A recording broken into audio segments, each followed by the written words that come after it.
கேள். நீங்களே கேளுங்கள். எப்போதுமே நீதானே கேள்வி கேட்பவள், அதனால தான் சொல்கிறேன், நீயே கேள். மன்னருக்கு பயமோ? பயமா? அது என் அகராதியிலேயே இல்லாத வார்த்தை. யாராவது ஒருவர் கேளுங்கள். உன் திருமணத்தை பற்றித்தான். விருப்பத்தை சொல்.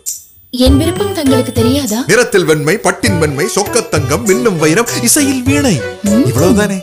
பரவாயில்லையே, உங்கள் பெண்ணை பற்றி கொஞ்சம் தெரிந்து வைத்திருக்கிறீர்கள். வில்லை உடைக்க வேண்டாம், கல்லை தூக்க வேண்டாம், காளையை கூட அடக்க வேண்டாம். என் செல்ல மகளின் மனசறிந்து பரிசு தரும் இளவரசன் தான் எனக்கு மருமகன். அது என்ன பரிசு மன்னா? அதை சொல்லிவிட்டால் அப்புறம் என்ன போட்டி? இப்போது புரிந்தது மன்னா. எப்போதும் போல் தாமதமாக ஆரம்பமாகட்டும் சுயம்பரம். கட்டித்தங்கம் கொண்டு வந்தேன் மன்னா. வைரங்கள் மன்னா.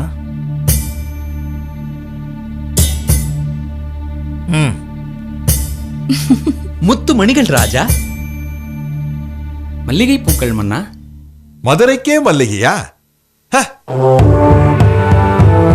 ஆஹா, நிறத்தில் வெண்மை, பட்டின் வெண்மை, தங்க இழைகள், வைரமணிகள்.